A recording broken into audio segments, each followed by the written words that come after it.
Hola a todos, ¿cómo están? Mi nombre es Lesma, espero se encuentren muy bien. Yo como siempre muy contenta de poder estar un día más aquí con ustedes y muy agradecida de que me estén viendo donde quiera que se encuentren. El día de hoy hablaremos del caso de la familia González. Acompáñenme a ver todos los detalles.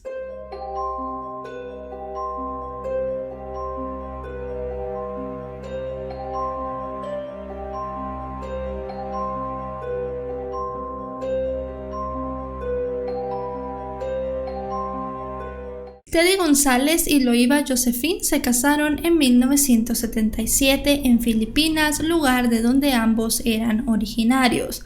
Tuvieron dos hijos, Seth el mayor y Claudine, una niña 2 años más pequeña que Seth. La familia tenía una muy buena posición económica en Filipinas. Teddy había estudiado la carrera de abogacía, pero en ese momento él no estaba ejerciendo. Se estaba dedicando a cuidar el negocio familiar. Un hotel bastante lujoso de 40 plantas, el cual había sido construido por su padre y había sido heredado a él. El hotel se llenaba, tenía mucha fama y, como les digo, a la familia le iba muy bien. Hasta que en el año 1990 un terremoto azotó el país y el hotel quedó prácticamente en ruinas. En ese momento la familia lo perdió todo. Teddy tomó la decisión de tomar a su esposa y a sus hijos y mudarse de Filipinas. Escogieron Australia para comenzar una nueva vida. Allí Teddy homologó su titulación como abogado y comenzó a trabajar en ese país como abogado de extranjería. Con el paso del tiempo, el hombre logró poner su propio bufete, un bufete que llegó a ser muy conocido y tuvo mucho éxito. Gracias a esto, la familia pudo gozar del mismo estilo de vida que tenía en Filipinas. Ellos vivían en la ciudad de Sydney. Ambos padres eran muy estrictos con sus hijos, especialmente en el ámbito escolar. Ellos querían que tanto Claudine como Seth tuvieran las mejores calificaciones y que con el paso del tiempo, al terminar sus estudios del colegio, ellos ingresaran a las mejores universidades del país en carreras como ingeniería, medicina o leyes. Según cuentan conocidos de la familia, ellos aplicaban castigos muy severos a sus hijos cuando no obtenían las calificaciones que ellos querían, pero también cuando los chicos tenían algún logro académico o sobresalían en algo, ellos les daban regalos muy costosos. A Seth, a sus 17 años, como le fue muy bien en su primer año de bachillerato, le dieron un automóvil, y Claudine siempre tenía todas las cosas que ella quería porque también siempre llevaba a la casa muy buenas calificaciones. Pero las cosas comenzaron a cambiar cuando Seth entró en el último año del colegio. En su último año de bachillerato, Seth comenzó a tener menos atención en los estudios y comenzó a verse atraído por las artes, especialmente por la música. Le comentó en cierto momento a sus padres que él ya no quería estudiar ninguna de las carreras que ellos tenían pensado, sino que quería hacer un grado en artes para, con el paso del tiempo, convertirse en un exitoso músico. Esto no lo aceptaron bien sus padres, ya que ellos le decían que estudiar eso era una pérdida de tiempo y que querían que él se preparara en otra área, que tuviera una entrada al área laboral más grande y que pudiera vivir de una manera bastante buena ya ejerciendo su profesión. En ese momento Seth comenzó a rebelarse en contra de sus padres. Faltaba a clases, no llegaba a casa, no cumplía con sus tareas y parecía que su hermana Claudine estaba siguiendo el mismo ejemplo.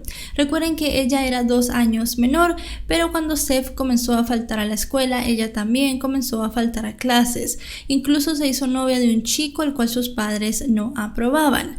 Pero Claudine tuvo un tiempo muy corto de rebeldía y pronto ella terminó esta relación y volvió a ser la niña que había sido siempre. Por su parte, Seth seguía haciendo cosas que enfadaban a sus padres, lo seguía retando en muchos ámbitos.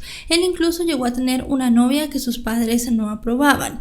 Era una chica 4 años mayor que él, que ya tenía un hijo, y ellos realmente no creían que ella fuera el mejor partido para él. Si bien Seth se mostraba muy enamorado en entrevistas luego de todos los hechos, esta jovencita dijo que ella jamás había visto la relación con Seth como una relación formal. Es más, cuando ella estuvo saliendo con Seth, solamente tenía en su mente regresar con su exnovio. Eso fue lo que ella dijo. Así que se cree que Seth llegó a obsesionarse con esta jovencita sin que ella le correspondiera. Se dice que le compraba joyas muy caras e incluso llegó a comprarle un collar de compromiso porque él quería que estuviera con él toda la vida. Sus padres le dijeron que si no dejaba de ver a esta chica lo desheredarían, le quitarían todas las cosas que le habían comprado, incluido su automóvil. Así que de esa manera Seth dejó de ver a la joven y realmente, como dije, a ella no le afectó en nada porque veía todo como algo pasajero. Teniendo ya Seth sus notas del último año de la escuela y además de eso con las notas del examen de ingreso a la universidad, se dio cuenta que no podía ingresar a la facultad de medicina, que era lo que originalmente sus padres querían para él. Se sintió muy molesto ya que él quería estudiar artes y sus padres seguían insistiendo. El coeficiente intelectual de Seth estaba por encima de la media, era un muchacho muy brillante, pero él realmente no estaba teniendo buenas calificaciones porque no se estaba empeñando, no estaba concentrado ni tampoco le estaba poniendo tiempo a sus estudios. Como tenía buenas notas de los exámenes anteriores y en realidad no le fue tan mal en sus exámenes de ingreso, él pudo optar para poder estudiar un grado en ciencias. Sus padres esperaban que este grado en ciencias le diera la oportunidad más adelante de ingresar a la facultad de medicina y al final pues cumplir el sueño de ellos, que era que su hijo fuese médico. Pero como ya sabemos, esto no era lo que Seth quería. Comenzó a ir a las clases en la facultad de ciencias, pero no le iba nada bien. Faltaba a clase, no se presentaba a los exámenes y al final terminó suspendiendo todas sus asignaturas, no llegó a aprobar ninguna. Obviamente tenía mucho miedo de lo que sus padres le podían hacer, más que todo porque él no quería que le quitaran las cosas materiales que tenía, así que lo que hizo fue falsificar sus calificaciones. Su hermana Claudine sabía de esto y ella lo que hizo fue decirle la verdad a sus padres luego de unas semanas. Ellos le dijeron a Seth que se sentían muy mal, no querían que su hijo fuera un mentiroso y que estaban muy decepcionados. Querían que él siguiera estudiando, así que Seth hizo un cambio. Al final se cambió de universidad y pudo entrar a una donde lo aceptaron para poder estudiar leyes. Además de eso, comenzó a trabajar a medio tiempo en el bufete de su padre. En ese momento parecía que el joven había encarrilado de nuevo su camino. El día 1 de julio de 2001, Seth, de 20 años, salió con un amigo y regresó a su casa cerca de la medianoche. Cuando entró, se encontró con un baño de sangre. En la entrada estaba su padre muerto. Tenía varias heridas de arma blanca y golpes en la cabeza.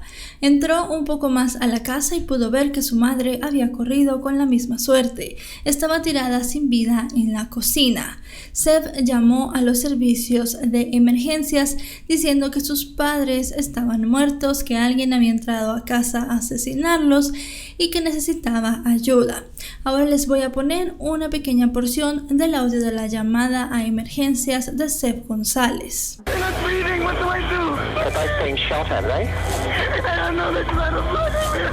Los servicios de emergencia atendieron rápidamente esta llamada y se dirigieron a la casa de la familia González. Al llegar encontraron a ambos padres sin vida, no pudieron hacer nada por ellos. Y subiendo en el segundo piso de la casa encontraron a Claudine, que también estaba muerta. Le habían quitado la vida de una manera muy similar a la de sus padres. La jovencita estaba en su habitación y se pudo determinar que estaba estudiando porque sus apuntes estaban en la cama. Había sido un crimen increíblemente atroz, había sangre por todas partes y las víctimas tenían varias heridas. En la escena del crimen, la policía llegó a interrogar a Seth. Él dijo que había salido con un amigo y al llegar se había encontrado con eso, que se había sentido tan mal que ni siquiera había subido para ver si su hermana estaba bien. Con el solo hecho de ver a sus padres de esa manera, él se sintió muy mal y tuvo que llamar al servicio de emergencias. Además de tomar la declaración de Seth, también le tomaron declaración a 2 vecinos. Uno de los vecinos fue quien ayudó a Seth a llamar al servicio de emergencias. Este hombre dijo que el chico estaba corriendo por todo el vecindario pidiendo ayuda, que se veía que estaba muy mal, así que él le ofreció ayudarlo. El otro vecino, que vio también todo lo que estaba pasando, dijo que salió de su casa, se dirigió a la casa de los González para ver qué había pasado. Ambos comentaron que Seth tenía un comportamiento muy extraño. Le dijeron a la policía que el chico había intentado hacerle reanimación a sus padres y que realmente se veía muy afectado por la pérdida que estaba teniendo. En ese momento se llevaron los cuerpos para hacer un examen forense. Las muertes, como les digo, habían sido increíblemente atroces. Según se pudo determinar en el examen, la primera que murió había sido Claudine, más o menos a las 4:30 de la tarde. Según se supo por los horarios de la familia, en ese momento Claudine estaba sola en la casa.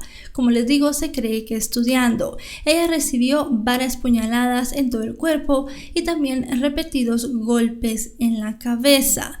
También se pudo determinar que ella había peleado contra su agresor porque tenía señales de lucha. Eso sí, no se pudo recoger ningún ADN ni de debajo de las uñas ni en ninguna parte de su cuerpo. Se cree que después de Claudine, la que murió fue Loiva aproximadamente 1 hora después. Ella había salido al supermercado. Cuando la policía la encontró tirada, la compra estaba desparramada en el piso y pudieron ver el ticket. Según la hora que tenía este ticket y la distancia con el supermercado, la policía cree que Loiva llegó a las 5:30 de la tarde. El que llegó de último fue Teddy González, el padre de familia. Teddy salió del bufete a las 6:20 de la tarde. Por la distancia que hay entre el bufete y la casa, la policía cree que él llegó a las 6:45 y, como les digo, fue la última persona que terminó siendo asesinada. Seth había dado un detalle en su primera declaración a la policía, y es que él había visto a 2 intrusos en la casa. Dijo que cuando llegó y vio a sus padres, en cierto momento escuchó ruidos en la casa y salió corriendo para ver qué era, y pudo ver como 2 hombres que no logró identificar salieron corriendo de la casa. En ese momento la policía llegó a considerar que todo tal vez había sido un robo que había salido mal, pero había cosas que no encajaban. Si bien en la escena se podía ver que habían estado rebuscando cosas, no se habían llevado ningún objeto de valor, y la familia en la casa tenía muchos objetos de valor. Tenían dinero en efectivo, joyas, aparatos electrónicos, muchas cosas que los ladrones se podrían haber llevado. Esto les pareció muy extraño. Y la policía llegó a creer que si hubiese sido un robo que salió mal, realmente solo hubiese habido una víctima, Claudine. Los ladrones no se iban a quedar 2 horas esperando a toda la familia o a casi toda la familia, como en este caso. Otra cosa que se vio es que no había ninguna entrada forzada, ni la puerta ni las ventanas. Así que ellos llegaron a pensar que la familia conocía a su agresor. Otra cosa de la que se habló mucho fue del arma homicida. Este fue un cuchillo que la persona que asesinó a la familia había tomado de la cocina. Se sabe esto porque hacía falta un cuchillo en el juego de ellos y llegaron a creer que la persona tenía que conocer bien la casa para poder entrar a la cocina, buscar el cuchillo más grande y luego ir a hacer su crimen. Así que el círculo se iba cerrando cada vez más en las personas más allegadas a la familia. Luego de descartar completamente la hipótesis del robo, la policía tomó algo que había en la escena. Había un graffiti en la pared de la sala que decía: a la a los asiáticos, así que se llegó a tomar en cierto punto de la investigación este crimen como un crimen de odio, pero la familia no había tenido ningún altercado, nunca habrían sufrido de discriminación en ningún ámbito de su vida y en el lugar donde vivían no se conocía que hubiesen habido incidentes de este tipo. De cualquier manera, solamente estaba esa prueba y ni la caligrafía, ni huellas, ni nada les llegó a guiar a algún sospechoso, así que esta hipótesis también fue descartada. Comenzaron a buscar entre los socios de Teddy. Pensaron que tal vez él había tenido algún negocio que había salido mal y alguna persona se había querido vengar de él. Comenzaron a recibir algunos correos desde una dirección anónima. En estos correos se decía que uno de los socios de Teddy había sido el culpable de las muertes, pero se determinó que eran falsos, ya que se le enviaron respuestas con detalles erróneos de los crímenes y la persona realmente no pudo lograr identificar todos estos. Luego de eso se volvieron a recibir otros emails, esta vez unos donde volvían a decir que era un socio de Teddy el culpable de todo, pero de nuevo no se pudo corroborar quién era la persona que estaba enviando los correos en ese momento. Mientras todo esto pasaba, la familia obviamente tenía que ser velada y enterrada. Durante todos los actos que se hicieron en honor a ellos, Zev siempre se mostró triste, llegó a dar varias palabras y también llegó a dar alguna que otra conferencia de prensa. Llegó a pedir que las personas que habían matado a su familia aparecieran e incluso puso una recompensa de $100,000 para cualquier persona que diera información sobre los asesinos de su familia. Pero más allá de parecer un hijo acongojado, a algunas personas la actitud de Zev se les hacía muy rara. Poco a poco el círculo de la investigación policial se iba cerrando hacia Zev. Ellos lo llamaron una vez más a que declarara, pero en esta ocasión no le hicieron preguntas de lo que había hecho o de las cosas que habían pasado cuando él llamó al servicio de emergencias. Le preguntaron ¿Qué pensaba él? ¿Por qué habían dejado al joven de 20 años con vida? Si habían querido tener algo en contra de la familia, si esto había sido una venganza personal. Para la policía lo normal es que hubiesen matado a todos y no fue así. Zev dijo que él creía que lo habían dejado vivo para que la policía lo inculpara y que de esa manera nunca se pudiera aprender a los verdaderos criminales, a los verdaderos asesinos de su familia. Una declaración para la policía muy extraña. Otra cosa que se les hizo muy rara del comportamiento del joven fue que 2 días después de haber enterrado a sus familiares, él fue con el contable de la familia para pedir su herencia. Quería saber cuánto iba a recibir y también quería saber algo. Su padre había dejado una cláusula especial que si él moría de manera violenta, a los herederos que quedaran en ese momento se les tenía que dar de los fondos del bufete la cantidad extra de $15,000. La herencia de la familia de Zev en ese momento estaba valorada más o menos en $1,500,000, así que era mucho dinero el que él iba a recibir. Zev también vendió rápidamente los vehículos de sus padres, llegó a vender también joyas de su madre muy poco tiempo después de la muerte. Si bien esto realmente no llega a demostrar nada, para los oficiales y para algunas personas esto puede ser una actitud un tanto extraña, que realmente nadie se pone a vender propiedades y cosas para conseguir dinero unos días después de haber enterrado al familiar. Así que comenzaron a ver más de cerca lo que el chico hacía. Supieron que él había dado el adelanto para un automóvil de lujo en una agencia. La persona que había comenzado este trámite dijo que Zev le había dicho que pagaría todo el automóvil en efectivo, pero que tenían que esperar a que él recibiera su herencia.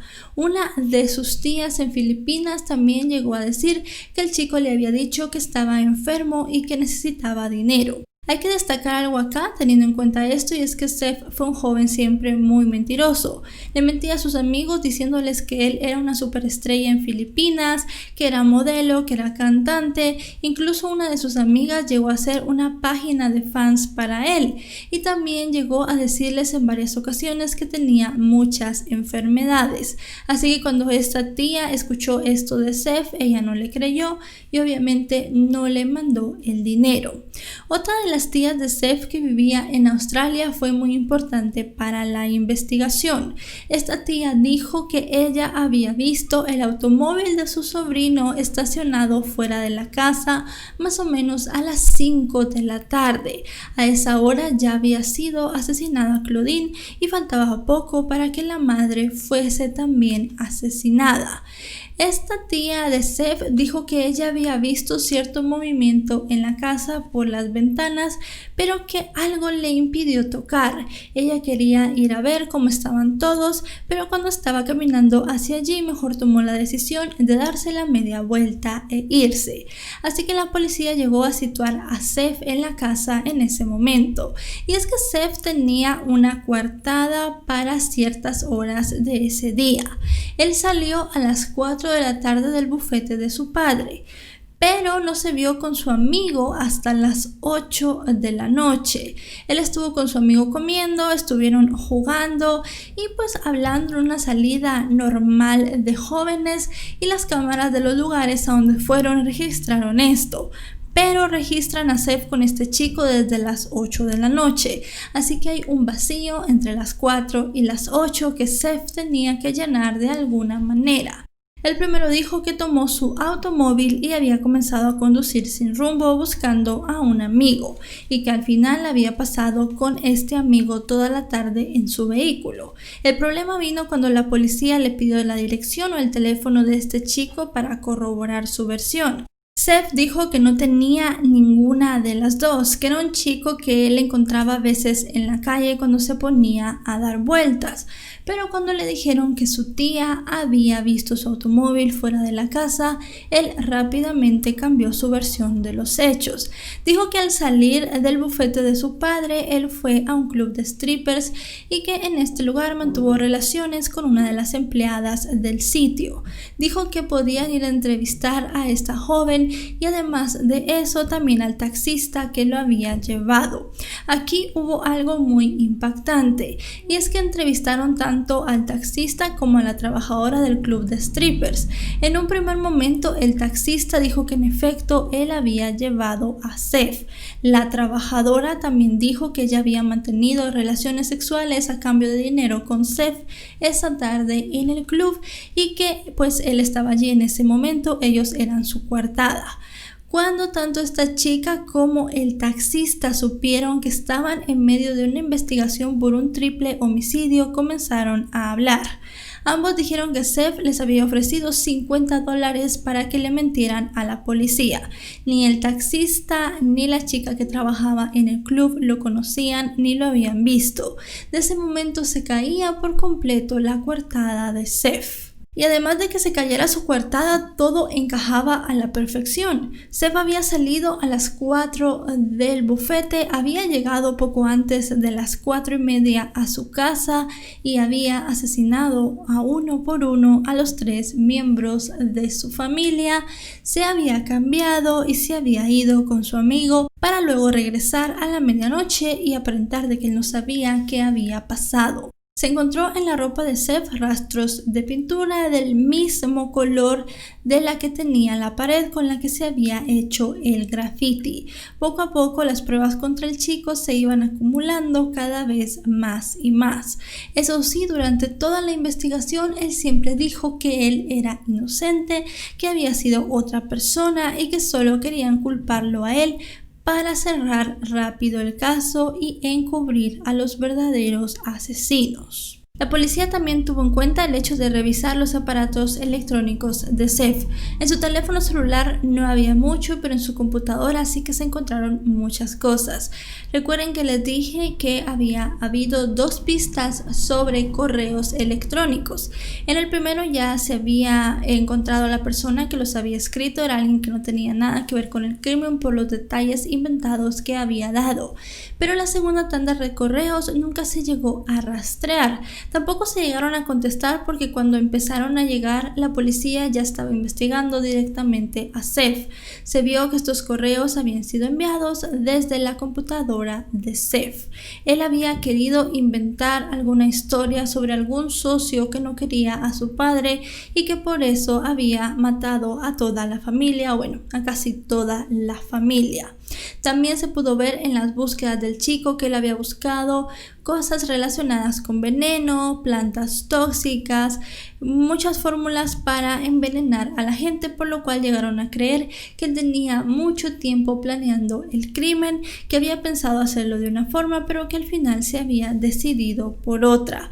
Pensaron que todo había sido muy premeditado y que el móvil era el hecho de que Seif ya no estaba bien en sus estudios, no estaba bien con sus padres y tenía miedo que le quitaran toda la herencia. Así que antes de quedarse sin dinero decidió que lo mejor o al final la solución para ese problema era quitarle la vida a su familia. El 13 de junio de 2002 fue arrestado y en abril de 2004 el juicio comenzó. Duró algunos meses y un jurado popular lo declaró culpable. Hay que destacar que Seif de nuevo volvió a decir que él era inocente. Él se declaró no culpable de todos los cargos que le estaban poniendo y dijo que el verdadero asesino estaba suelto en la calle. Se determinó que se le darían 3 cadenas perpetuas sin libertad condicional, una por cada muerte. Hasta este momento Seif González sigue manteniendo su inocencia.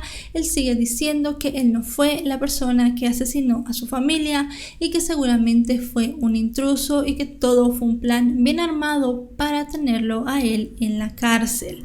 Pero no hay pruebas de esto, él no tiene coartada, se vio que mintió y pues hay muchas cosas que pueden dirigir a que él fue realmente el asesino de la familia y que por eso fue condenado a la cárcel. Cuando Teddy y Loiva González llegaron a Sydney, Australia, estaban pensando solamente en darle una mejor vida a su familia.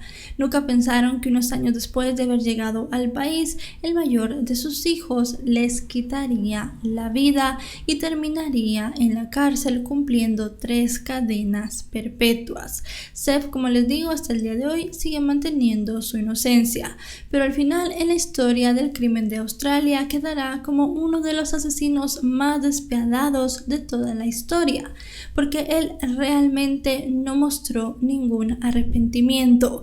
Fue por el dinero, habló ante la prensa, lloró ante la prensa, en la llamada a emergencia se escuchaba mal, afectado, con los vecinos se vio muy afectado, supo actuar muy bien y llevar muy bien su papel. Él llegó a dar muchas entrevistas y realmente nadie podía pensar que ese chico con una cara adorable, porque muchas personas decían que confiaban en él por su cara adorable de bebé, que ese chico detrás tuviera una personalidad increíblemente violenta y que fuese capaz de asesinar a su familia por una herencia. Y bueno, chicos y chicas, hasta aquí el video de hoy. Un caso muy impactante, a pesar de que Seif sigue diciendo que es inocente, todo da para que él sea culpable. No tiene coartada y además tenía un móvil, un motivo muy importante y tuvo la oportunidad. Tiene una brecha en su historia desde las 4 de la tarde hasta las 8 de la noche que no pudo comprobar. Él sigue diciendo que estaba en el club con esta chica que era stripper y además de eso con el taxista, pero ya estas 2 personas dijeron que eso era mentira, que él les había pagado para que dieran esta coartada a la policía. 3 cadenas perpetuas. Él está intentando apelar, ha intentado varias veces pero se la han rechazado, ni siquiera han visto bien el caso. La primera rechazan la apelación porque es un caso muy conocido en Australia y no creo que ningún juez realmente quiera darle la libertad condicional o hasta cierto punto llegar a inhabilitar el juicio que se hizo y que se vuelva a repetir. Así que Seth González pasará el resto de sus días en la cárcel por haberle quitado la vida a su familia. Si este video les ha parecido informativo, recuerden dejarle un me gusta, también recuerden suscribirse si no lo están, porque actualizo 3 o 4 veces a la semana. Si están suscritos recibirán una notificación que serán los primeros en ver estos videos. Me pueden seguir en todas mis redes sociales, aparezco en Facebook, Twitter e Instagram como LesmaVR. Nos vemos hasta otro caso. Adiós.